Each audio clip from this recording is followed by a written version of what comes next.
Collecting subscription அப்படின்னு சொல்லுவாங்க பார்த்தீங்களா, நான் சந்தா வாங்கினேன்.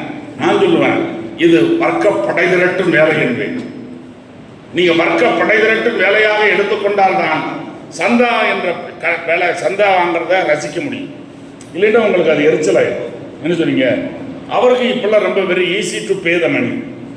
உங்களை பார்க்கவே வேண்டாம், அவனால் என்ன செய்ய முடியும்? பணத்தை இப்போ மாதிரிலாம் கிடையாதுங்க.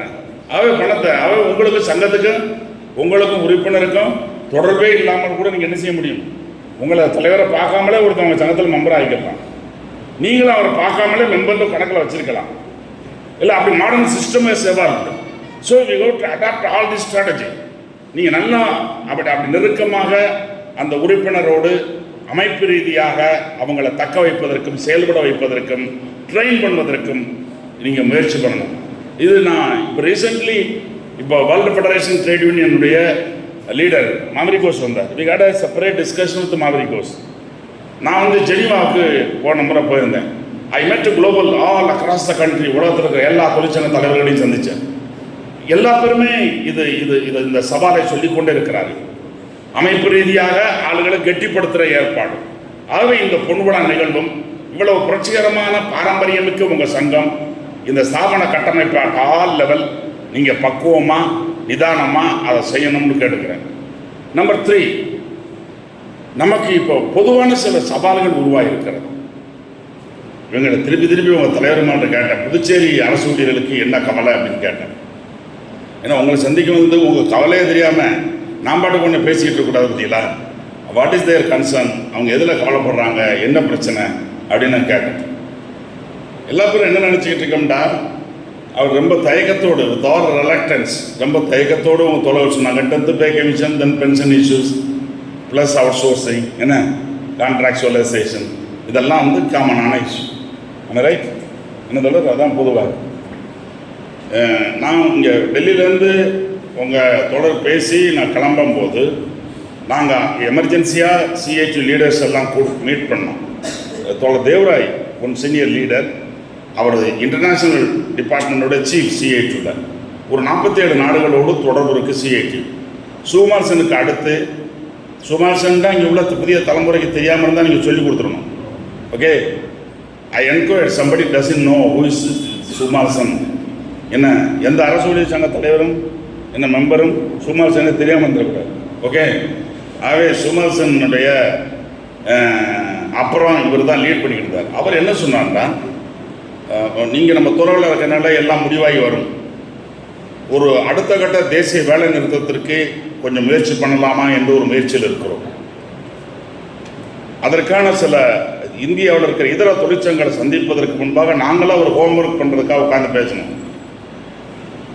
எல்லா சென்ட்ரல் ட்ரேட் யூனியனை மற்ற ஃபெடரேஷன் லீடர்களை உங்களை எல்லாத்தையுமே உங்கள் கான்ஃபெடரேஷனை இவங்க எல்லாத்தையும் அப்ரோச் பண்ணுறதுக்கு முன்பு we did some homework at CH headquarters at BTR Bhavan, BTR Ranadive Pawan.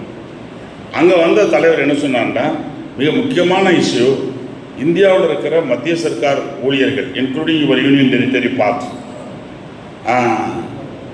பே கமிஷனில் ப்ராப்ளம் இருக்குது. Okay, initially I got that impression. Pay கமிஷனில் ப்ராப்ளம் இருக்குது. மோடி பே கமிஷன் அமைப்பாராங்கிறதே சந்தேகமாக இருக்குது. வேற ஓகே, பே கமிஷன் அமைப்பாரா என்பது சந்தேகமாக இருக்குது. நம்ம சங்க ஊத ஆரம்பிச்சிடணும் அப்படின்னு அந்த தொடர் அவர் பாஷையில் சொன்னார். நான் எங்கள் ஊர் பாஷையில் சொல்கிறேன் உங்கள்கிட்ட. வேற நம்ம இப்போவே சங்கம் ஊதணும்னா அதை பற்றிக்கிறதுக்கு வாய்ப்பு இருக்கிறது.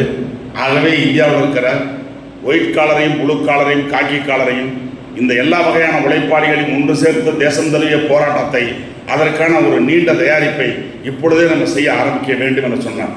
நான் just before living to Tamil Nadu, இங்கே உங்கள் ஊருக்கு கிளம்புறதுக்கு முன்பு சொன்ன அப்சர்வேஷன். அப்புறம் நான் உடனடியே ஸ்ரீகுமாரை தூத்துக்குடியில் சந்தித்தேன். நம்ம all India federation state government எம்ப்ளாயிஸோடைய ஆல் இண்டியா ஜெனரல் செக்ரட்டரி. அவர் என்ன சொன்னார்னா, நான் கேட்டேன், இப்படி தேவராய் சொன்னார், நம்ம we are preparing some national ஒரு அகில இந்திய வேலை நிறுத்தத்துக்கு வருவார், பட்ஜெட்டோடு சிங்க்ரனைஸ் பண்ணலாமான்னு ஐடியா இருக்குது, இன்க்ளூடிங் பென்ஷன் இஷ்யூ உட்பட எல்லாத்தையுமே சேர்த்து வச்சு அப்படி பண்ணலாமா அப்படின்னு கேட்கும் பொழுது அப்போ அவர் என்ன சொன்னால், ஆமாம் அது எந்த அளவுக்கு உண்மைன்னு சொல்ல முடியாது, ஆனால் தொடர் இவங்க தேர் நாட் ஸோ எந்தூசியாஸ்டிக், ரொம்ப உற்சாகமாக இல்லை காலம் முடிஞ்சிருச்சு உடனே போகணும். சில ஸ்டேட்டுகளில் ஸ்டேட் கவர்மெண்ட் எம்ப்ளாயிஸ்க்கு வித்தியாசம் இருக்கிறது. பிகாஸ் சின்னமும் சில ஸ்டேட் கவர்மெண்ட் 5 வருஷத்துக்கு ஒரு முறை சிஸ்டம் இருக்கிறது. சென்ட்ரல் கவர்மெண்ட்டுக்கு இருக்கிற அதே சிஸ்டம் ஸ்டேட் கவர்மெண்ட் எம்ப்ளாயி கிடையாது. State government employee has got some அது 10 வருஷத்துக்கு ஒரு முறை தான். ஆனால் பல ஸ்டேட்டுகளில் ஸ்டேட் கவர்மெண்ட் எம்ப்ளாயிஸ்க்கு 5 வருஷத்துக்கு ஒரு முறை பல ஸ்டேட்டுகளில் டிஸ்பைட் திஸ் வேரியேஷன் இது இருக்குது. ஆகவே சம்பள உயர்வுக்கு டேஞ்சர். என்ன சம்பள உயர்வுக்கு டேஞ்சர்? நான் சொல்லுவேன் உங்கள் சம்பளத்துக்கே டேஞ்சர் இருக்கு. பல பேருக்கு என்ன இருக்குன்னா அதை உணராமல் ஒரு நம்ம எல்லா பேருமே இருக்குது. சம்பளத்துக்கு டேஞ்சர், உங்கள் கையில் வந்த காசுக்கு டேஞ்சர் இருக்கு. கையில் இருக்கிற காசு இருக்கு பார்த்தீங்களா, கையில் இருக்கிற உங்கள் காசுக்கு டேஞ்சர் இருக்கு. என் ஃப்ரெண்டு ஒருத்தன் அவன் நான் எம்காம் படிக்கிற காலத்தில் அவனும் படித்தான். இப்போ நானும் எனக்கு வயசு 61 வயசு அவன் ரிட்டையர்ட் ஆகிருப்பான்னு நினைக்கிறேன். ஒரு 2 வருஷத்துக்கு முன்னால் ஃபோன் பண்ணான். திருநெல்வேலி பாஷையில் அந்த காலத்தில் பையங்கள்லாம் எப்படி பேசிக்கிறோம், வாங்கடா மாப்பிள்ள போ மாப்பிள்ளன்னு பேசிக்கிறோம். எனக்கு பேன் பண்ணி நான் முழு நேரம் ஊழியராகிட்டு என்கிட்ட 10 பைசா கிடையாது. அவன் 1 கோடி 1.25 கோடி ரூபா அவனும் பொட்டாட்டி வேலை செஞ்சு சேர்த்துட்டாங்க. யாரை சேவிங் பண்ணி வச்சுட்டான். நல்ல ஒழுக்கமானவன் 1.25 கோடி சேர்த்துட்டான். சேர்த்துட்டு எனக்கு ஃபோன் அடித்தான், மாப்பிள்ள நம்ம பொண்ணுக்கு ஒரு மெடிக்கல் சீட் வாங்கணும்டா அப்படின்னு சொன்னான். நான் சொன்னேன் மெடிக்கல் சீட்டுன்னா மொத்தத்தில் ஒன்று இடக்கடை போட்டு கேட்பாங்கன்னா நான் இங்கே போய் கேட்க சொல்கிறேன் அப்படின்னு. என்ன உன் மகளை ஒரு பக்கம் வச்சு இன்னொரு பக்கம் காசை வைக்க சொல்லுவாங்களே, அதுக்கு எங்கே போகிறது? மாப்பிள்ளை நம்மள்கிட்ட ஒரு 1.25 கோடி இருக்குது அப்படின்னா 1.25 கோடி அவனுடைய ஆயில் மொத்த சேவிங்ஸை கொடுத்துருக்கான். ஒரு மெடிக்கல் காலேஜில் கொடுத்து பொண்ணுக்கு சீட் வாங்கியிருக்கான். அதாவது அடுத்த அந்த சீட்டு வாங்கின உடனே அவன் ஏழையாயிட்டான்.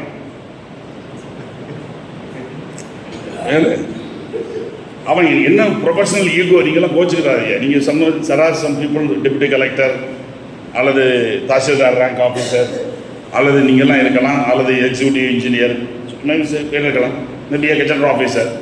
Your pay scale and perks seems to be so decent now. என்ன நீங்கள் உங்கள் காசை ஒரே மேட்டரில் நான் சொல்லுவேன், தலப்பிரசவத்திலேயே என் மகளுக்கான தலப்பிரசவத்திலே உங்களை ஏழையாக்க முடியும். அதை கேபிட்டலிசம் ஏற்கனவே செய்து வைத்திருக்கிறது. ஏன்னா தலப்பிரசவம் இப்போ டவுரி லிஸ்ட்டில் சேர்த்து வச்சுருக்காங்க. ஏன்னா டவுரி லிஸ்ட்டில் தலப்பிரசவம் சேர்த்து வச்சுருக்காங்க.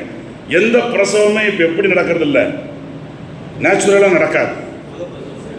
ஏன்னா எல்லாமே சர்ச்சையில் தான் நடக்கும். என்ன அதில் 2 பிள்ளையை பெற்றவர் கதை என்ன? இங்கே 2 பிள்ளையை பெற்று கல்யாணம் முடிச்சு, ஆமாம். ஆகவே தோழர்களை ஆகவே இது என்ன நான் சொன்னேன்னா, உங்கள் வருமானத்தை, உங்கள் சர்ப்ளஸை, உங்கள் சேவிங்ஸை எப்படி களவாட வேண்டும் என முதலாளித்துவம் ஏற்கனவே பல திட்டங்களை உருவாக்கி இருக்கிறது. நீங்கள் ஸ்டார் எழுத்தெல்லாம் சாதாரணமாக வந்துச்சுன்னு நினைக்காதீங்க, ஸ்டார் எழுத்தெல்லாம் இயல்பாக வந்துச்சுன்னு நினைக்காதீங்க. இதெல்லாம் இந்த ஸ்கீமுடைய ஒரு திட்டம் தான். உங்கள்கிட்ட காசு இருக்கு, yes, after 5th 6th pay commission up to 7th pay commission கொஞ்சம் உங்கள்கிட்ட காசை உருவாக்கணும். யார்கிட்ட? Middle class. Indian middle class market Indian economic fundamentals ரொம்ப முக்கியமானது. நகர்ப்புறத்தில் இருக்கிற இந்திய மிடில் கிளாஸும் ப்ளஸ் நகர்ப்புறத்துலையும் கிராமப்புறத்தில் இருக்கிற கொஞ்சம் காசுள்ள, இந்த காசுள்ள ஜனம் 140 கோடியில் ஒரு 30-35 கோடி இருக்காங்க. இந்த 35 கோடி மார்க்கெட்டு இந்திய முதலாளித்துவத்துக்கு அவன்கிட்ட எப்பவுமே காசு இருக்கணும். இருக்கு அவங்க அது அமெரிக்காவே விழுகிற பொழுது இந்தியா விழுகாமல் இருந்தது. ஏன்னு சொன்னீங்கன்னா, ஐரோப்பாவில் மொத்தமே அமெரிக்காவில் 30 கோடி பேர் மொத்தம் அந்த ஊரில் எல்லா பயிலையும் கூட்டினால மொத்தமாக கணக்கே 30 கோடி பேர் தான். நம்ம பேர் வரவு செலவு பண்ணுறவன் காசு புழக்க பண்ணுறவனே 30 கோடி பேர் இருக்கான் இங்கே இந்தியாவில். ஆகவே Indian economy cannot be shaken very easily because we got some basic fundamentals. There our people has got some wherewithal, some purchasing power. நீங்கள் என்ன செய்ய முடியும்? காசை புரள முடியும். உங்கள் ஆகவே தான் உலகம் முழுக்க இப்போ இங்கே வரான். எல்லா பேரும் நிதி இங்கே குவிகிறதுன்னு முடிவெடுத்துட்டான். India has become the most ideal destination of the global capital. உலக மூலதனத்தினுடைய மிக உன்னதமான டூரிஸ்ட் ஸ்பாட்டாக உங்கள் ஊர் பாண்டிச்சேரி இருக்கு பார்த்தீங்களா? பாண்டிச்சேரி தமிழ்நாட்டுக்காரங்க மற்றவங்களுக்கு ரொம்ப டூரிஸ்ட் ஸ்பாட் மாதிரி. இப்போ இவங்களுக்கு உலக மூலதனத்துக்கு எது முக்கியமான இதாக மாறி இருக்கு, இந்தியா மாறி இருக்கிறது என்றால் இந்தியாவில் இருக்கிற இந்த மாதிரி ஏற்பாடு. ஆகவே உங்கள் காசுக்கு ஏற்கனவே உங்கள் சேவிங்ஸுக்கு ரேட்டை வச்சுட்டான். உங்கள் சேவிங்ஸ் ரேட் எல்லாம் வந்து ஏன் அடிச்சதுங்க? இன்னைக்கு நான் காலையில் பிஸ்னஸ் லைன் உங்கள் ஊரில் கிடைக்கல, அந்த ஹோட்டலில் தங்குற ஹோட்டலில் வச்சுருந்தேன். அதில் ஒரு செய்தி இருக்கு, அமெரிக்காவுடைய ஃபெடரல் ரிசர்வ் பேங்க் இன்னைக்கு கூட போகிறான். இன்னைக்கு அமெரிக்கன் ஃபெடரல் ரிசர்வ் பேங்க் இப்போ கூடுது. அந்த ஃபெடரல் பேங்க் கூடவே இல்லை. அவன் வட்டி விகிதத்தில் மாற்றம் செய்ய போகிறான். எங்கே அவன் வட்டி விகிதத்தில் மாற்றம் செய்ய போகிறான்னு சொல்லிட்டு நம்ம தேசிய பங்குச்சந்தை மடன்னு கீழே விழுந்துருச்சு. தேசிய பங்கு இந்திய ரூபாய் டாலருக்கு இணையான மதிப்பில் ரொம்ப கேவலமாக கீழே போயிடுச்சு. இந்தியாவுடைய மொத்த ஏற்றுமதிக்கு இறக்குமதிக்குமான ட்ரேடு டெபிசிட், அதாவது ரூபாயில் ஒத்த சதவீதம் டாலருக்கு எதிராக மாற நமது வர்த்தக பற்றாக்குறையோட பள்ளம் கூடிக்கிட்டே இருக்கும். இது வந்து ஒரு சின்ன எக்கனாமிக்ஸ்க்காக நான் சொல்ல வரேன். ஆகவே ஏன் இப்போ இந்த இன்ட்ரெஸ்ட் ரேட்டு பிரச்சனை, நீங்கள் வந்து அந்த காலத்தில் 5000 ரூபா போட்டீங்கன்னா 5 வருஷம் கழிச்சு அது டபுள் ஆயிரும், அப்படித்தானே? அல்லது 10 வருஷம் கழிச்சா 7 வருஷம் கழிச்சு டபுள் ஆயிரும்.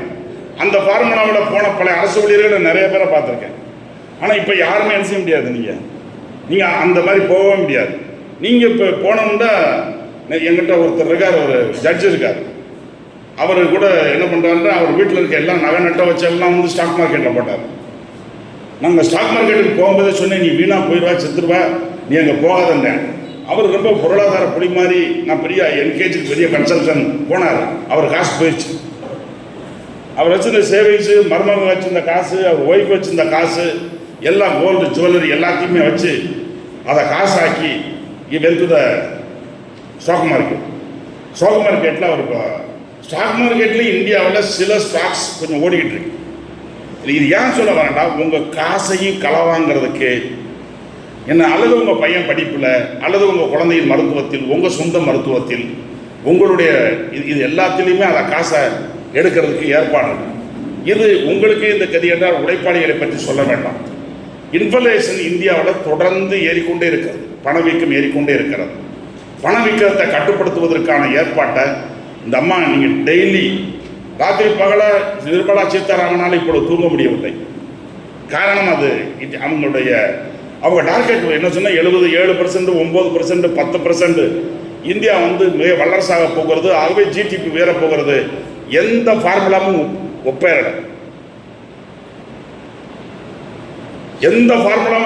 ஒப்பேறவில்லை என்பது நான் சொல்ல, ரிசர்வ் பேங்க் கவர்னர் சொல்றான். நோ, உங்க டார்கெட்டை நிறைவு செய்ய முடியாது. நேற்று லேபர் மினிஸ்ட்ரி, நான் பிஎஃப் கூட்டம் முடிச்சுட்டு வந்தேன். லேபர் மினிஸ்ட்ரி வந்து ஒரு சர்க்குலர் அனுப்பிச்சிருக்கான்.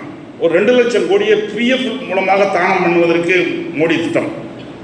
முதலாளி பிஎஃப் கட்ட வேண்டாம், யார் கட்டுவார்? மோடி கட்டிடுவார். 2 லட்சம் கோடி. அது இவன் போய் வித்து பார்க்கான். யாரு? இந்த பிஎஃப் அதிகாரி எல்லாம் முதலாளியை கூப்பிட்டு, ஏய் நீ கொஞ்சம் பேருக்கு வேலை கொடு, நான் உனக்கு பிஎஃப் கட்டுறேன், நீ கட்ட வேண்டாம் அப்படின்னு சொல்லிட்டு ஒருத்தனுமே வாங்க தயாராகவே இல்லை.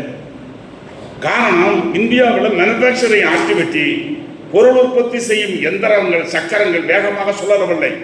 Indian manufacturing has come down.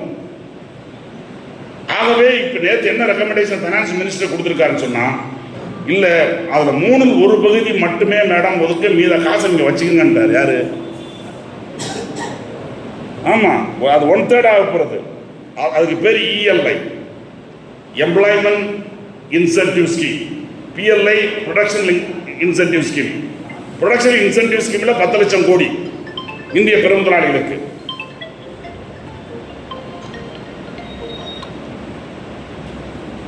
இது ஏன் சொன்னா, அப்போ இது அனைத்தும் நம்ம கையில் இருக்கிற வருமானத்தின் மீது ஒரு தாக்குதல் அது நடத்தும். பணவீக்கம் உங்க பணத்தை அரிக்கும். அது பணத்தின் மதிப்பை. இப்போ தங்கம் வந்து நீங்கள் கல்யாண சீசன் நீங்கள் வாங்க போனோம் அப்படின்னு சொன்னீங்கன்னா அது அந்த லெவலுக்கு வாங்க முடியாது. ஒரு 100 கிராம் தங்கம் வாங்கணும், நீங்கள் வச்சிருக்கிற காசுக்கும் நீங்கள் உங்கள் போட்டிருக்கிற பட்ஜெட்டுக்கும் இப்போ இருக்கிற பண மதிப்புக்கும் அல்லது தங்க விலை உயர்வதற்கும் இந்த ஜிக்ஜாக்கில் உங்கள்கிட்ட ஈஸியாக ஒரு 10,000 ரூபாய் 20,000 ரூபாய் எடுத்துருவான் உங்கள் பட்ஜெட்டில்.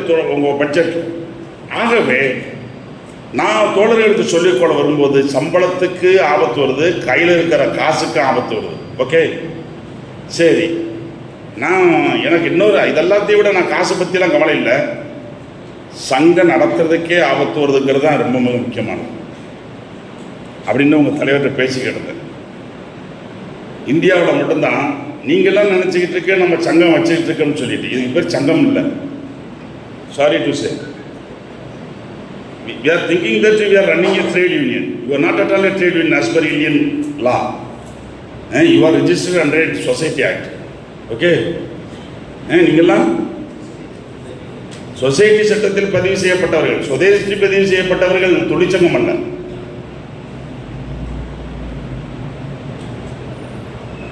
ஏன் உங்களுக்கு தொழிற்சங்க உரிமை இல்லை? இந்தியா முழுக்க, இந்தியா த லார்ஜஸ்ட் டெமோக்ரஸி. என்ன இப்போவும் நம்ம பெருமையோடு சொல்லிக் கொள்கிறோம். ஏன் அரசு ஊழியர்களுக்கு தொழிற்சங்க உரிமை இல்லை? சரி, சொசைட்டி பிரமா நீங்கள் செயல்பட முடியுமா? உங்கள் ஊர்லேயே 4 சங்கத்தை நீ சங்கம் இல்லை, சங்க ரிஜிஸ்ட்ரேஷனை ரத்து பண்ணி 2 லெட்டரை உங்கள் ஆஃபீஸுக்கு பயிரோடு எனக்கு காமிச்சார். I have seen 2 letter. எது? Deregistering 2 union. தொழிற்சங்க உரிமையின் மீதான தாக்குதல். அது இப்போ லேபர் கோடு வந்திருக்கு பார்த்தீங்களா? லேபர் கோடுனா தொழிலாளர் சட்ட திருத்தம் பண்ணி இந்தியாவில் மொத்தம் 45 மத்திய தொழிற்சங்க மத்திய சட்டங்கள், சென்ட்ரல் லேபர் ஆக்ட் வந்து 45, 29 சட்டத்தை ஒன்றாக்கி 4 சட்டமாக்கி வச்சுருக்காங்க. அதுக்கு பேர் லேபர் லா கோடிஃபிகேஷன். அது லேபர் லா கோடிஃபிகேஷன் அல்ல. கோடிஃபிகேஷன் அப்படிங்கிறது அந்த காலத்து மெக்காலே உருவாக்கிய சொற்றொடர். இந்தியன் பினல் கோடு மாதிரி. அது இந்தியன் பினல் கோடு என்னது? அவன் குற்றங்களையும் தண்டனையும் கோடிஃபை பண்ணான். யாரு? மனு கோடிஃபை பண்ண மாதிரி. யாரு? மனு தான் first person in Indian history. மனு கோடிஃபை. எதை கோடிஃபை பண்ணான்? சமூகத்தில் இது எதை அப்படின்னு சொல்லி அவன் கோடிஃபை பண்ணான். அதுக்கடுத்து கோடிஃபை பண்ண Lord Macaulay. Lord Macaulay codify பண்ணது தான் ஐபிசி. அதுக்கடுத்து கோடிஃபை பண்ணது யாருன்னா மோடி தான். மோடி இப்போ கோடிஃபை பண்ணியிருக்காரு. அந்த கோடிஃபை பண்ணியிருக்கிறதுல நீங்கள் இப்போ என்கிட்ட காமிச்சியா பார்த்தீங்களா? அதாவது ஒரு சங்கம், அது சொசைட்டி ஆக்டில் பதிவு செய்யப்பட்ட சங்கம்.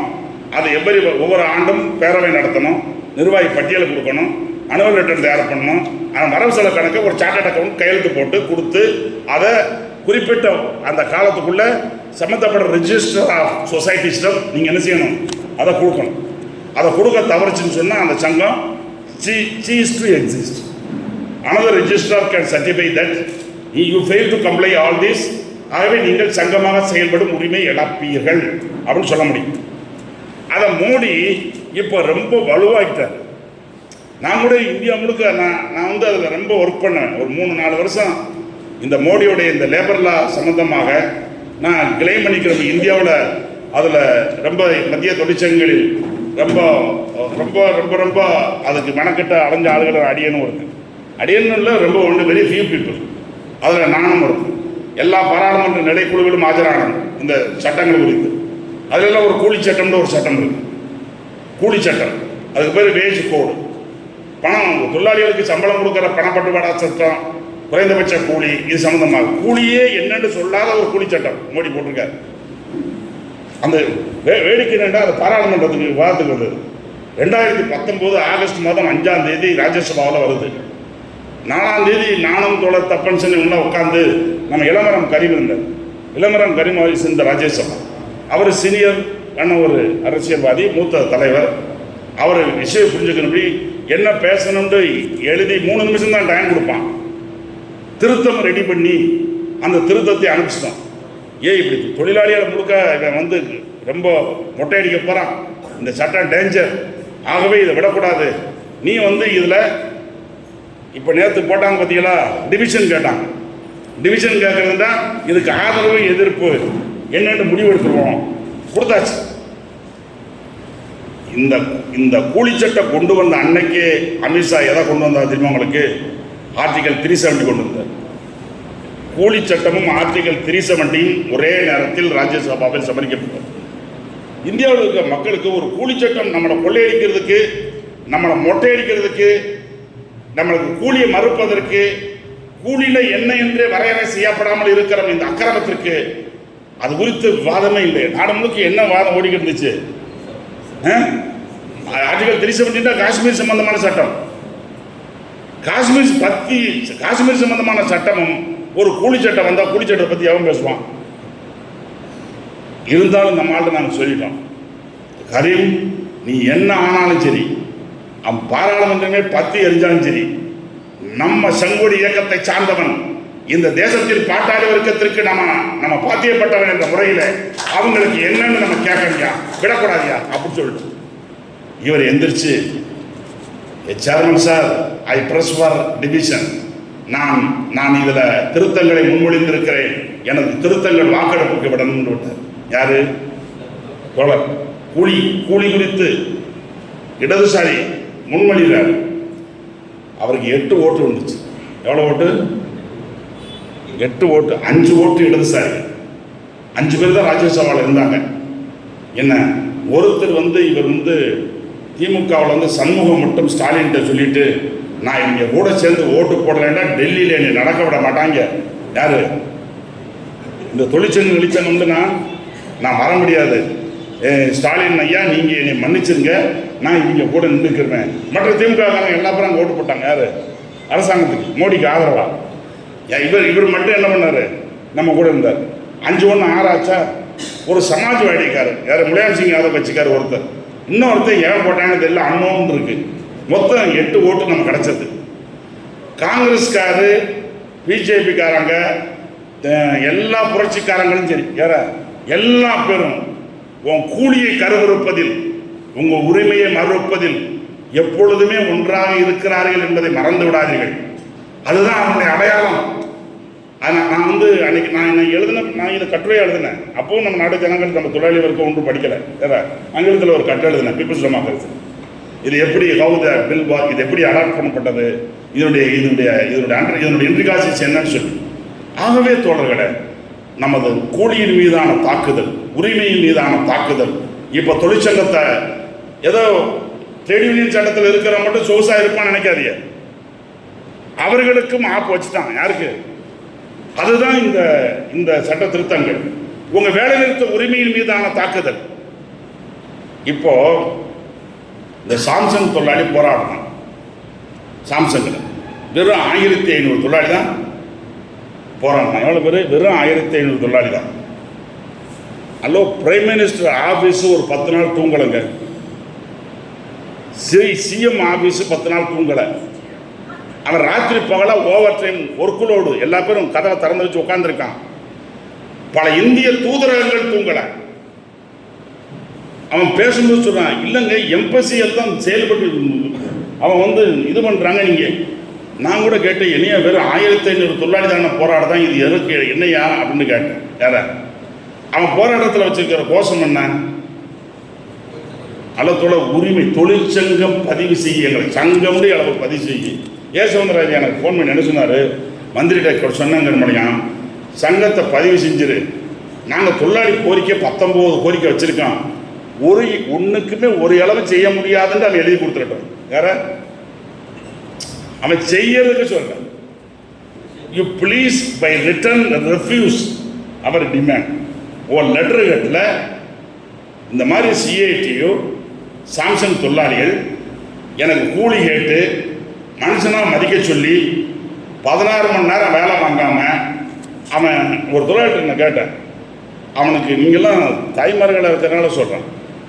அதாவது இப்போ 2-3 பாயிண்ட்டுகள் இருக்கு. நீங்கள் இதை அனுபவிக்கிறீங்களா எனக்கு தெரியாது, ஆனால் ஃபேக்ட்ரிஸ் ஆக்டில் பிரீஸ்ட் ஃபீடிங் டைம் இருக்குது. வேறு? ஆமாம், தாய் தனது குழந்தைக்கு அவள் முளைப்பால் கொடுக்கும் நேரம் ஃபேக்ட்ரிஸ் ஆக்டில் வரையறை செய்யப்பட்டிருக்கு. வேறு? மூடி 6 நிமிஷம் தான் கொடுக்காது. எவ்வளவு? அப்புறம் நீங்கள் ஒரு தாய் கிருச்சிக்கு போகிற நேரமும் வர்ற நேரமும் வரையறை செய்யப்பட்டிருக்கிறது. நான் கூட பார்லிமெண்ட் ஸ்டாண்டிங் கமிட்டியில் கேட்டேன், எவ்வளோ அக்கறமையா அப்படின்னு. நீங்கள்லாம் தாய்மாராக இருக்கிறனால அந்த தமிழ் சொற்றொடரை யூஸ் பண்ணிட்டேன், நீங்கள் தப்பாக எடுத்துக்கிற கூடாது. இந்த பிரெஸ்ட் ஃபீடிங் டெஃபனிஷனை நீ மாற்றியா அப்படின்னு. குழந்தைக்கு என்னையா தெரியும்? குழந்தைக்கு பசி வந்த நேரத்தில் தாய் பால் கொடுக்கறதுக்கு அனுமதிச்சு எழுதுகையாண்ட. ஐ begged before the parliamentary standing committee, you please amend this provision. குழந்தைக்கு உங்கள் சட்டம் தெரியுமா? அது வயிற்ற பச்சா அழுகத்தான் தெரியும். என்ன சொல்றீங்க? குழந்தை வயிற்ற பச்சுன்னா இப்போ இளம் பெண்கள் வேலைக்கு வராங்க. அந்த இளம் பெண் அவ குழந்தைக்கு பாலூட்டுவதற்கு என்னையா நீ ரெஸ்ட்ரிக்ஷன் போடுதா? குழந்தைக்கு பாலூட்டுவதற்கு அவர்கள் இப்பொழுது அதுக்கு கெடுபிடி. இதே மாதிரி இந்த பையங்க ஒன்றும் செய்யலை. எனக்கு சங்கம் வச்சுக்கிறேங்க, சங்கம் வச்சுக்கிறதுக்கு சட்டம் இருக்கு. என்ன, நீ சங்கத்தை மட்டும் பதிவு செய். இது இது இது என்ன பிரச்சனை? இப்போ நம்ம எல்லா பேருக்குமே ஸ்டாலினை குறை சொல்ல முடியுமா? என்ன என்ன இதுக்கு முந்தி ஒரு வருஷத்துக்கு முன்ன பிராக்டிஸ் தொழிற்சங்க சட்டத்தில் ஒரு சட்டம் இருக்கு உங்களுக்கு மாதிரி, அது உங்களுக்கு சேர்ந்துதான். வேலை நேரம் சார்ந்த சட்டம். வேலை நேரத்தை 12 மணி நேரம் ஆக்கிட்டாங்க. 12 மணி நேரம் ஆக்கி ஒரு சட்ட மசோதா தயார் பண்ணி அசம்பிளிக்கு வந்துருச்சு. அசம்பிளியில் அறிமுகப்படுத்திட்டாங்க வேலை நேரத்தை. இவர் கே பாலகிருஷ்ணன் போய் ஸ்டாலின்கிட்ட இது என்னையா அக்கறை பண்ணிக்கிட்டு இருக்கேன்டா, ஏன்னா அப்படியா அது எனக்கு தெரியாது என்ன அப்படின்னு இருக்காரு. யாரு? ஸ்டாலின். சரி, இந்த தொழிலாளர் மந்திரி லேபர் மினிஸ்டரை கூப்பிட்டுருக்காங்க. அப்போ லேபர் மினிஸ்டர்கிட்ட கேட்டிருக்காங்க. அவருக்கு என்ன சொல்லியிருக்காங்கட்டா, இது என்னையா அப்படின்னு கேட்டால், ஏதோ ஒரு பேப்பரில் கையெழுத்து வாங்கினா அளவு இந்த சட்டத்தை கொண்டு வந்தாங்க அப்படின்னு இருக்காரு அவரு. யார தொலைகளை இதெல்லாம் ரொம்ப முற்போக்கான அரசுகள். யாரு முற்போக்கான அரசுகள் தான் இதை செய்கிறது. இது ஆந்திரத்தில் தெலுங்கானாவில் காங்கிரஸ் அரசாங்கம் செய்திருக்கிறது. வேலை நேர நீட்டிப்பை கர்நாடகத்தில் செய்திருக்கிறது. இதெல்லாம் என்ன ட்ரெண்ட் சொல்றீங்க? இதை எப்படி நம்ம எடுத்துக்கிறது? ஆகவே தொழிலாளி வர்க்கத்தில் நீங்க 50வது ஆண்டு விழாவில் இந்த தொழிற்சங்க உரிமையை லாபகரமாக இந்த சமூகத்தின் பாண்டிச்சேரி சமூக மக்களின் அதனுடைய ஒரு அங்கமாக ஆக்கிய பெருமைமிகு தளபதிகள் என்ற முறையில் இன்று நவீனமாக உழைப்பாளிகளது உரிமைகளுக்கு ஏற்பட்டிருக்கிற ஆபத்தை நீங்கள் புரிந்து கொள்ள வேண்டும். அவர் right to union at stake, right to strike கேட்க வேண்டாம். வேலைநிறுத்த உரிமைக்கு உலக அளவில் ஏற்பட்டிருக்கிற ஆபத்து குறித்து நமது அரசு ஊழியர் சங்கத்தின் ஆங்கில இதழில் ஒரு கட்டுரை அடியை எழுதியிருக்கிறேன். நேரம் இருந்தால் எடுத்து படித்து பாருங்க. உலகம் முழுக்க அதை ஐக்கிய நாடு சபையில் ஒரு கோர்ட் இருக்கு. அந்த கோர்ட் ஹாலந்தில் தி ஹேக்ங்கிற ஊரில் இருக்கு. அது பேர் இன்டர்நேஷனல் கோர்ட் ஆஃப் ஜஸ்டிஸ். அந்த இன்டர்நேஷனல் கோர்ட் ஆஃப் ஜஸ்டிஸில் உலக முதலாளிகள்லாம் சேர்ந்து வேலை நிறுத்த உரிமை கூடாதுன்னு ஒரு வழக்கு போட்டிருக்காங்க. அது யாருக்காவது படிச்சது தெரியுமா? உலகம் முழுக்க இந்தியாவிலே தெரியாமல் இருக்காங்கன்னு சொல்லி ஒரு கட்டுரை நான் எழுதினேன். வேற இந்தியா பாண்டிச்சேரிக்காரங்களை மட்டும் இல்லை, இந்தியா முழுக்கல தொழிற்சங்கங்கள் அதை பற்றி கவலைப்படாமல் இருக்கு. ஆக இது ரொம்ப டேஞ்சரான ஒரு இது. எங்கே வழக்கு போட்டிருக்காங்க? நான் சொல்ல அந்த கோர்ட் விவகாரம்லாம் உங்களுக்கு புரியும் நினைக்கிறேன். யூ ஆர் பீப்புள், நீங்கள் எல்லாம் கவர்மெண்ட் எஸ்டாப்ளிஷ்மெண்ட் இருக்கனால there is one international court of justice. அது ஐக்கிய நாடு சபையின் ஒரு அங்கம். ஏதாவது இந்த மாதிரியான சர்ச்சைகள் வந்தால் அது ஐஎல்ஓவில் ஒரு கன்வென்ஷன் இருக்கு, ஒரு சரத்து இருக்கு. அதாவது கூட்டுப்பேர உரிமைக்கும் சங்கம் அமைக்கும் உரிமைக்கும் இதுவரைக்கும் என்ன இருக்குண்டா, சங்கம் அமைக்கிற உரிமையின் ஒரு பகுதியாக வேலை நிறுத்த உரிமையை அது இதுவரைக்கும் சொல்லப்பட்டது. நீங்க தமிழ்நாட்டில் பாண்டிச்சேரி எல்லாம் வேலை நிறுத்தம் நடத்துகிற பொழுது இவங்க பல நேரங்களில் அதுக்கு எதிராக நிற்கிற பொழுதெல்லாம் நம்ம அதை பயன்படுத்தியிருக்கோம். அதை இப்போ சாம்சங் தொழிலாளி வேலை நிறுத்த போராட்டம் படுத்தின பார்த்தீங்களா? இங்கே நானே ஐக்கிய நாடு சபைக்கு ஐஎல்ஓவுக்கு 2 லெட்டர் எழுதியிருக்கேன். அதை அந்த இலாக்கா எங்கள் சிஐடியில் நான் சார்ந்தது. என்ன, அந்த my subject is to deal with ILO. So இப்போது நான் கிளம்பும்போது ஐஎல்ஓ ஆஃபீஸில் ஜெனீவாலேருந்து ஒருத்தர் கூப்பிட்டார். சார், உங்கள் லெட்டர் கிடச்சிருக்கு சாம்சங் சம்மந்தமாக. ஆனால் இந்த லெட்டரை வச்சு அவன் சொல்கிறான், நாங்கள் மோடிக்கு ஒரு நோட்டீஸ் அனுப்ப போகிறோம். யாருக்கு? ஏன் நான் சொன்னேன், நீ யூனியனே எங்களுக்கு வாங்கி கொடுக்காட்ட முதல்ல அந்த நோட்டீஸ் அனுப்பிடு. வேற நாங்கள் யூனியன் உரிமையை நாங்கள் எப்படியாவது ஸ்டாலின் சண்டை போட்டு வாங்கிக்கிறோம். ஆனால் நோட்டீஸை எங்கே அனுப்பிச்சிரு, மோடி அரசாங்கத்துக்கு நீ அனுப்பிச்சிரு. அவன் என்ன செய்யணும்னா இப்படி இருக்காமன்னு சொல்லி உலகத்தில் ஒரு நிபுணர் குழு இருக்கு. அந்த நிபுணர் குழு இந்த கம்ப்ளைண்ட் எடுத்துட்டு அவன் சம்பந்தப்பட்ட அந்த உறுப்பு நாடுகளுடைய பதிலை வாங்குவான். தோழர்களை, வேலை நிறுத்த இந்த தகராறுல ஒரு கூட்டம் முதலாளிகள்லாம் சேர்ந்து இந்த வேலை நிறுத்த உரிமை அது ஒரு அப்சல்யூட் ரைட்டாக, ஒரு முழு உரிமையாக இருக்க வேண்டாம், இதை தடுக்கணும் அப்படின்னு இப்போ அங்கே போயிட்டாங்க. நீங்கள் நான் சொற்றொடர வேண்டாம், மன்னிச்சிங்க. உலகம் முழுக்க இருக்கிற இடதுசாரி தொழிற்சங்கங்களாம் ஒரு நாள் ராத்திரி ஆன்லைனில் கூட்டணும். உலகம் முழுக்க இருக்கிற இடதுசாரி தொழிற்சங்கங்கள் எல்லா ஊருக்கும் வேட்டி வச்சிருவான். இதை நம்ம உடனடியாக ஒரு பெட்டிஷனை போன்னு சொல்லி WFTU ராத்திரியாக ஒரு ஆன்லைன் ஒரு மீட்டிங் நடத்தி அதில் இது தப்பு கோர்ட்டுக்கு போச்சுன்னா இந்த நம்ம DK Rangarajan versus union of India இருக்குங்களா, நீங்களாம் கோச்சிக்கிறாதீங்க. எனக்கு அவருக்கு சண்டை. டிகே நீங்கள் அரசு ஊழியர்களை காப்பாற்றினது உண்மை. ஆனால் அதுக்குள்ளே என்ன சரத்து இருக்குது தெரியுமா? திருப்பில் வேலை நிறுத்த உரிமை உங்களுக்கு இல்லைன்னு எதில் இருக்கு? டிகேஆர் எதிர் இந்திய அரசாங்கம் என்ற அந்த வழக்கில் உங்களுக்கு உடனடியாக அரசு ஊழியருக்கு நிவாரணம் கிடைத்தது. ஆனால் என்ன உள்ள இருக்கு? ரைட் டு ஸ்ட்ரைக் உங்களுக்கு கிடையாது என்று சுப்ரீம் கோர்ட் எழுதியிருக்கு. எதை இழந்தாலும் எவ்வளவு பேரை காவு கொடுத்தாலும் அந்த உரிமையை காவு கொடுக்காத டிகேஆர் யூ கமிட்டட் மிஸ்டேக் அப்படின்னு நான் அதனால நீ சோட்டா பையன் இப்போ வந்துகிட்டே வந்து கொலையா கொள்ளுதா அப்படின்ட்டு வந்து இல்லை DKR it is on record. But we must be but தொழிற்சங்க உரிமை என்பது மிக முக்கியமானது. அவர்களது வேலை நிறுத்த உரிமை என்பது மிக முக்கியமானது. ஆனால் சஸ்பென்ஷனையும் டிஸ்மிஷனையும் வேற மாதிரி நம்ம எதிர்கொள்ள முடியும். இப்போ அவன் வழக்குக்கு போயிட்டான். எங்கே? அவன் சுப்ரீம் கோர்ட் வழக்கை காட்டுதான். இந்திய அரசாங்கம் எப்படி? இந்திய அரசாங்கம் ஒரு உறுப்பு நாட்டின் உச்ச நீதிமன்றம் நான் வேலை நிறுத்த உரிமையை தடை இல்லை இப்படி நாடு முழுக்க. சரி, நான் கூட நினைச்சேன் நம்மளும் அவங்களும் தான் நடத்தணும். அமெரிக்கா வந்து என்னையும் பார்ட்டியை சேர்த்துக்கிட்டு போட்டு அவனையும் சேர்த்துக்கிட்டான். எதுல? சரி, நான் வந்து நீங்கள் வந்து இந்த சர்வதேச நம்ம ஊர் வழக்கு நீதிமன்ற வழக்கை படிக்கிறதே பெருங்கஷ்டம். நம்ம ஊர் நீங்கள் ஒரு கேஸ் கட்டை எடுத்து படிச்சீங்கன்னா உங்களுக்கு பைத்தியம் பிடிச்சிடும். ஒரு கேஸ் கட்டை மட்டும் எடுத்து நீங்கள் படிச்சீங்கன்னா உங்களுக்கு கட்டாயம் லூசு பிடிச்சிடும். நீங்கள் ஒரு உலக சர்வதேச வழக்கை அந்த கேஸ் கட்டை எடுத்து படித்தோம்னா அதில் பார்க்க அமெரிக்கா வந்து பார்ட்டியாக சேர்ந்துருக்கான். எதில்? பஞ்சாயத்துக்கு. அவன் பஞ்சாயத்து பண்ணுவோம் அப்படின்னு சொல்லி அவன் இருக்கான். ஆகவே வேலை நிறுத்த உரிமைக்கு ஆபத்து இருக்கிறது. இவை அனைத்தும் உங்கள் சம்பளத்துக்கு ஆபத்து இருக்கிறது, தொழிற்சங்க உரிமைக்கு ஆபத்து இருக்கிறது, வேலை நிறுத்த உரிமைக்கு ஆபத்து இருக்கிறது. இது எல்லாம் எதுன்னா இதனுடைய டெண்டன்சி என்ன? தொடர்களை இந்த உலகமய தாராளமயம் வந்ததற்கு பின்பாக அவர்கள் 2-3 காரியங்களை செய்தார்.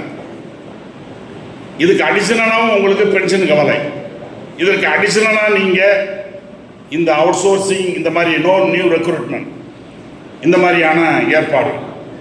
நவீன தாராளமயம் 2-3 ஃபார்முலாவை உலக வங்கி எல்லாம் சேர்ந்து போட்டு கொடுத்தோம். அரசாங்க வேலை மட்டும் செய்யலாம். எப்படி? அரசாங்கம் ஆங்கிலத்தில் சொல்றதா இருந்தால் your government, your duty to is to govern. நீ அரசு, நீ என்ன செய்ய? அரசாட்சி செய். நீ எதுக்கு பஞ்சாலையை நடத்திட்டு இருக்க? பஞ்சால பிசினஸ். நீ எதுக்கு கரண்ட் கம்பெனி நடத்துற? நீ எதுக்கு மோட்டார் கம்பெனி வச்சிருக்க?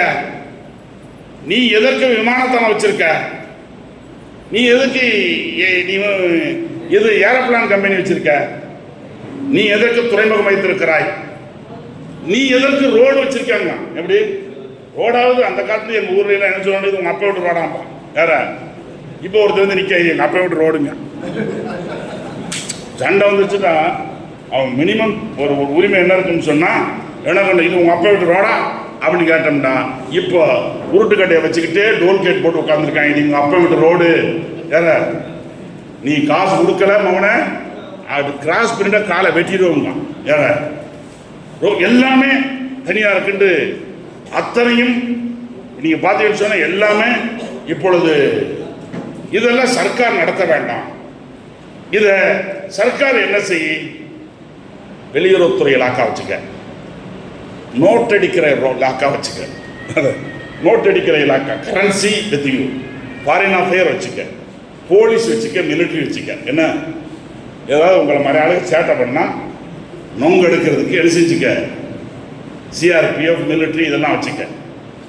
மற்ற வேலையை முழுக்க நான் கூட I did another one research. அதாவது இந்திய பாதுகாப்பு தளவாடங்கள் தயாரிப்பது சம்பந்தமாக ஒரு ரிசர்ச் பண்ணேன். அது வெரி குட் பேப்பர். ஐ ப்ரிப்பேர்ட் ஒன் பேப்பர். இந்தியாவில் ஒரு 45 இராணுவ தளவாட தயாரிப்பு அரசு நிறுவனங்கள் இருக்கு. யுத்தம் தொடர்ந்துச்சுன்னா, யுத்தம் நடந்துச்சுன்னா நம்ம சிப்பாய்களுக்கு அந்த வேகத்தில் ஒரு அதை என்ன செய்ய முடியும், இது எல்லாம் இயங்கும். நம்ம பிஹெச்எல்லேருந்து இன்டகிரல் கோச் ஃபேக்ட்ரியிலேருந்து இந்தியாவில் இருக்கிற எல்லா மிஷின் கன்னு டேங்க்கு எல்லாத்துக்குமே, அல்லது நம்ம நம்ம நம்ம சிப்பாய்களுக்கான ஜாக்கெட், புல்லட் ப்ரூஃப் ஜாக்கெட், அவனுக்கான கொசு வலை, அவனுக்கான யூனிஃபார்ம், இது எல்லாத்தையுமே இதை பூராத்தையும் இப்போது அதாவது இராணுவ தளவாட நிறுவனங்களை விற்றுட்டாங்க. அதை உடைச்சி வச்சுருக்காங்க. பிஎஸ்என்எல் உடைச்சி வச்ச மாதிரி, பிஎஸ்என்எல் உடைச்சி அப்படியே மெதுவாக காலி பண்ணிட்டாங்க பார்த்தீங்களா. அது மாதிரி அது மொத்த எல்லா இந்திய தளவாடம் உற்பத்தி செய்யும் அரசு நிறுவனங்களை டிஃபென்ஸ் மினிஸ்ட்ரிக்கு உள்ளது. அதானி மட்டுமே, அதானியும் அம்பானியும் இந்திய இராணுவ தளவாட தயாரிப்பில் இறங்கியிருக்காங்க. மோடி இங்கே நம்ம ஊருக்கு ஒரு நாள் வந்தார். அது டிஃபென்ஸ் எக்ஸ்போன்னு சொல்லுவான். டிஃபென்ஸ் எக்ஸ்போ தொழிலுக்கு புரியாது. இப்போ தனியார் அவன் பெட்டன் டேங்க அங்கே ஷோ நடத்துவான். தனியார் அவன் ஒரு மோஸ்ட் அட்வான்ஸ்டு கன், ஏர்கிராஃப்ட்டு, மற்ற ஜெட்டு அல்லது மிசைல்ஸ் எல்லாம் வரிசையாக வைக்கிறான்ப்பா. இதை பூரா தனியார் தயார் செய்து கொள்ளலாம். ரோடு மட்டுமல்ல, ஏர்போர்ட் மட்டுமல்ல, ஏர்கிராஃப்ட் மட்டுமல்ல, டிஃபென்ஸ் எக்யூப்மெண்ட்ஸ் எல்லாமே உங்கள் ஆஸ்பத்திரியிலேருந்து பள்ளிக்கூடத்துலேருந்து அத்தனை சர்க்கார் நடத்து. என்ன நீ இது பூரா பிஸ்னஸ். எது பூரா இப்போ நான் சொன்னது பூரா பிஸ்னஸ். இதை பிஸ்னஸ்காரங்கிட்ட விட்டுரு, அவன் பிஸ்னஸ் பண்ணிக்கிறான். யாரு? அம்பானி, அதானி, இந்த டாட்டா. இதெல்லாம் நீங்கள் ஏர் இந்தியா விற்பனை குறித்தெல்லாம் நீங்கள் ஒரு நாளைக்கு ஒர்க் ஷாப் நடத்தலாம். ஏர் இந்தியா மட்டும் எல்லா விமான கம்பெனி மாதிரி அந்த கம்பெனி கிடையாது. அங்கே லண்டனில் இருக்கிற டாப் மோஸ்ட்லி அந்த ஏரோட்ராம் இருக்கு பார்த்தீங்களா, ஏரோட்ராமோட அது நம்ம ஊர் பஸ்ஸு நிற்கிறதுக்கு இப்படி கட்டி விட்டுருப்பா பார்த்தீங்களா, பேன்னு சொல்லுவாங்க இங்கிலீஷில். தமிழில் பஸ் அப்படி நிறுத்தணும்னா அவருக்கு அந்த பஸ்ஸுக்காரரு பஸ் ஸ்டாண்டில் உள்ள நுழைஞ்சு இப்படி வரணும். அதே மாதிரி விமானம் ஏர்போர்ட்டில் இறங்கி அவர் என்ன செய்யணும், அங்கே அவருக்கு ஒரு பே வேணும் கரெக்டாக. அப்படி வெரி இம்பார்ட்டன்ட் குளோபலி உலகத்தில் இருக்கிற ஒரு 140 நாடுகளில் ஏர் இந்தியாவுக்கு என்ன இருக்கு, ஏர் இந்தியா ஃப்ளைட்டு இறங்குச்சுன்னு சொன்னால் நேராக அங்கே போய் நிற்கும். அங்கேருந்து பேசஞ்சர் நினைச்ச முடியும். அந்த பே எல்லாம் ரொம்ப ப்ரீமியம் ரூட்டு, ப்ரீமியம் ஏர்போர்ட்டில் உள்ள இது இப்படி ஏராளமான அதுக்கு இருக்கு. அதை பூராத்தை அடிமாட்டு விலைக்கு விற்ற மாதிரி யார்கிட்ட விற்றுட்டாங்க, டாட்டாட விற்றுட்டான். இப்போ தோழர் என்கிட்ட சொல்லிக்கிட்டு இருந்தார், எங்கள் ஊர் பஞ்சாலையை விற்றுவிட்டான், எங்கள் ஊரில் அதை விற்றுவிட்டான், வேறு பொதுச்சேரி எல்லாத்தையும் விற்றுவிட்டதுனால இப்போ நாங்கள்லாம் இங்கே வேறு ஒன்றுமே இல்லை, பூரா உதிரி பாட்டாளி கூட்டமாக ஆகி போயிட்டாங்க. தோழர்களை நவீன தாராளமயம் அரசாங்கத்தை, ஆகவே தான் இந்த மினிமம் கவர்னன்ஸ்னு சொல்கிற கான்செப்ட், மினிமம் கவர்னன்ஸ் அல்லது டவுன் சைசிங்கிற டேர்மை உருவாக்குறது வேர்ல்டு பேங்க். ஆள் குறைப்பு அப்படிங்கிறது இதோடு சேர்த்து உங்கள் காசையும் லேபர் காஸ்ட்டையும் குறைய அப்படின்னா, லேபர் காஸ்ட்டை குறைக்கணும்னா வேற உங்களுடைய எல்லா படிகள் மீதும் நான் வெளியில் உள்ள பாட்டாளிகள் தான் சொல்லுவேன். டிரான்ஸ்போர்ட் தொழிலாளிகளுக்கு ஒரு வடை கொடுத்தான், அவன் இறங்கினான்டா ஒரு டீ வடை சாப்பிடலாம். அந்த வடையும் டீயும் கட் பண்ணாங்க, வேற அந்த வடையும் டீயும் கட் பண்ணான். ஆகவே பெர்க்ஸ்னா நீங்கள் ஏதோ நீங்கள் உங்களுக்கு இட் இஸ் பாசிட்டிவ் டேர்ம் இந்த பே கமிஷன் டாக்ஸிக்கல் பே கமிஷனுடைய சொற்றொடர்களில் என்ன your pay and perks it has got so many என்ன உங்களுக்கு எல்லாம் அது. ஆனால் நான் ஒரு சாதாரண தொழிலாளியை பொறுத்தவரை வந்தால் அவனுக்கு ஒரு வடையாக இருக்கும், அவனுக்கு ஒரு டீயாக இருக்கும், அவனுக்கு ஒரு ஷூவாக இருக்கும், சாக்ஸாக இருக்கும், இதெல்லாம் இருக்கும். இதெல்லாமே இப்போ ஆபத்து அவனுக்கு. ஆகவே உங்கள் ஆள் குறைப்பு செய்கிறது, இது இருக்கிற இதர சமூக பாதுகாப்பு ஏற்பாடு, அதில் தான் பென்ஷன் நான் ஏற்கனவே காலையிலே சொல்லுவேன். பென்ஷன் குறைப்பும் பென்ஷன் இதை பூராத்தையும் நாங்கள் பார்த்துக்கிறோம்னு அவன் சொன்னது சந்தை பொருளாதாரம் எங்கிட்ட விட்டு நாங்கள் பார்த்துக்கிறோம். எப்படியா பார்த்துக்கிறவ? நீ காசை கொடுக்கறத கொடு. ஏற்கனவே இதெல்லாம் வரையறை செய்யப்பட்டிருந்தது. Already your benefit define. இப்போ நீங்கள் கொடுக்குற காசு மட்டும் contribution define. Your benefit will be taken care of by the market. சந்தை அதற்கான பலனை அது தீர்மானிக்கும். சந்தை பொருளாதாரம். ஆகவே எவ்வளவு யாருக்காவது நீங்கள் உலகம் முழுக்க ஒரு குயிஸ் நடந்துக்க, ஏழை என்பிஎஸ்ல இவ்வளோ காசு போட்டிருக்கமே, இவன் ரிட்டையர் ஆன அன்னைக்கு எவ்வளவு காசு கிடைக்கும்னு யாராச்சும் கணக்கு போட்டு சொல்லுங்க. சொல்லவே முடியாது. காரணம் ஏன் தெரியுமா? அங்கே உங்களது பலன் வரையறை செய்யப்படவில்லை. Your benefit has not been define. Your benefit சந்தைக்கு விடப்பட்டிருக்கிற சந்தை பொருளாதாரத்திற்கு. This is the crux of the capitalism. அரசு ஊழியர்கள் இன்றைய நவீன இந்த தாராளமய இந்த முதலாளித்துவ முறைமைக்கு எதிரான போரை நீங்கள் நடத்தவில்லை என்றால் உங்களை காப்பாற்ற முடியாது. அது உங்கள் உரிமையின் மீது, உங்கள் சம்பளத்தின் மீது, உங்களது இதர படிகள் மீது, உங்கள் சங்க உரிமையின் மீது, அதுக்கு ஏதாவது பிரச்சனை வந்தால் அந்த வேலை நிறுத்த உரிமையின் மீது அது நிரந்தரமான தாக்குதலை நீக்கமர நடத்தி கொண்டிருக்கிறது. இடதுசாரிகள் தவிர உலகத்தில் இருக்கிற அனைத்து வலதுசாரி கூட்டமும் இதை ஆதரிக்கிறது. இது காரணம் என்னவென்றால் உலக முதலாளித்துவ ஒரு கடுமையான நெருக்கடியில் இருக்கிறது. அது எல்லாம் தோத்து போச்ச ஒரு சிஸ்டம். எங்கேயுமே அது வெற்றி பெற முடியவில்லை. அது தோத்ததன் காரணமாகத்தான் கேவலமான ட்ரம்ப் அமெரிக்க ஜனாதிபதியாக வந்திருக்கிறார். அவர் மீண்டும் ஜெயிச்சதே due to the crisis of the capitalism. அது எல்லா நாடுகளிலுமே ரொம்ப வளர்ச்சி விகிதம் ஐரோப்பிய நாடுகளில் ரொம்ப அடிமட்டத்தில் கிடக்கு. அமெரிக்காவில் அடிமட்டத்தில் கிடக்கு. இந்தியா சீனாவில் மட்டும்தான் உலகத்தின் வளர்ச்சி விகிதங்களில் 5% தாண்டிய தேசம் GDP. Rest of the global GDP rate has come down. அவன் முழுக்க. ஆகவே வேற முறையில் முதலாளித்துவம் தனது வருமானத்தை தக்க வைக்க முயற்சிக்கிறது.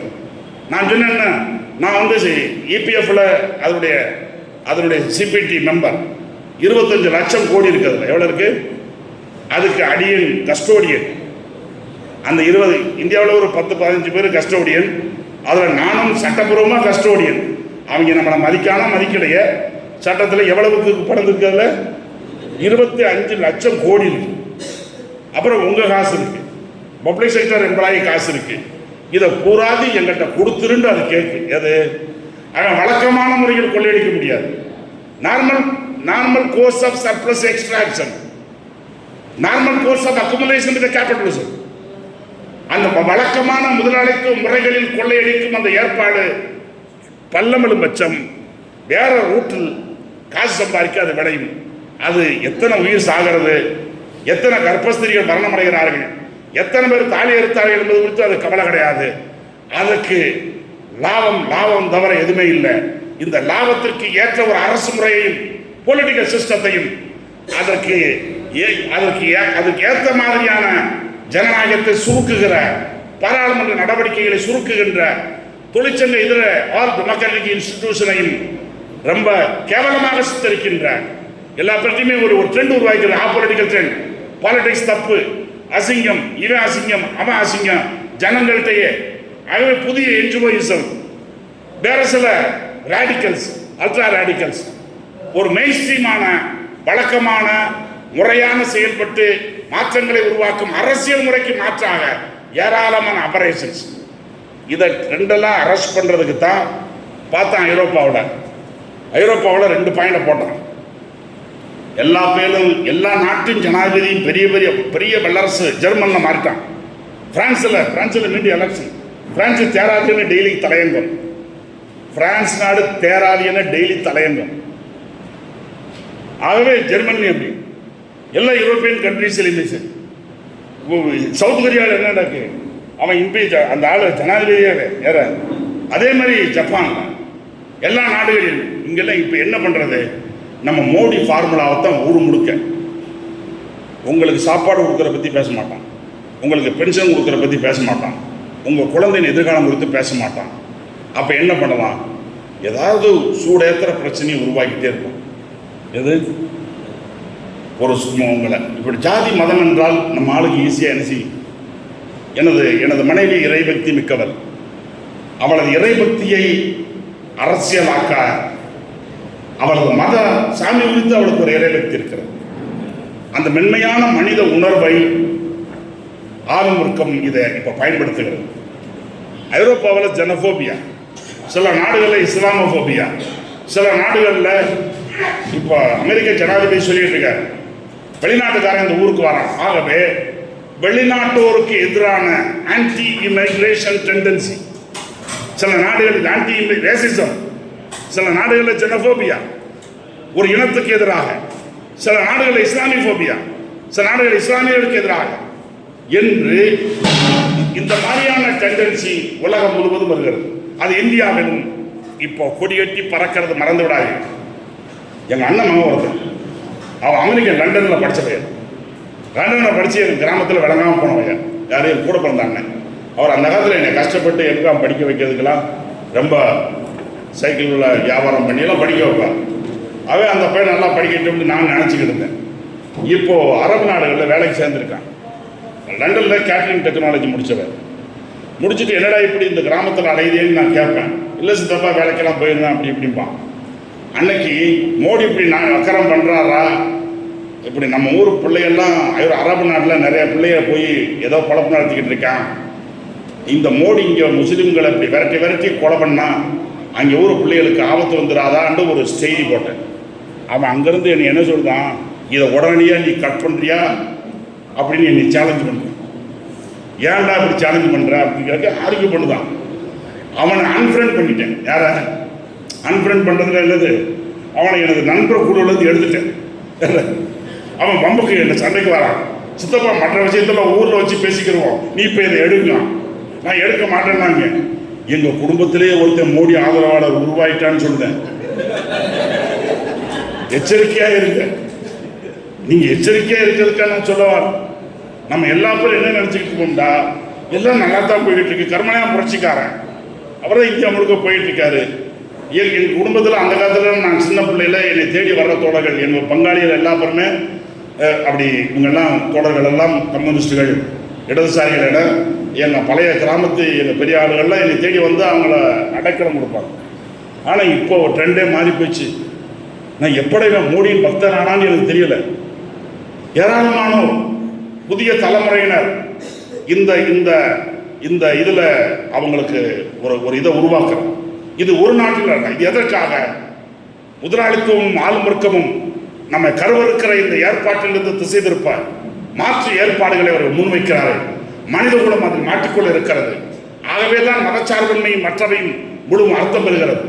அது ஏன் நம்ம சொல்றேன்னு சொன்னா, எல்லா மதங்களையும் சமமாக நடத்தவல்ல மதச்சார்பின்மை. It is a மிஸ்னோமா.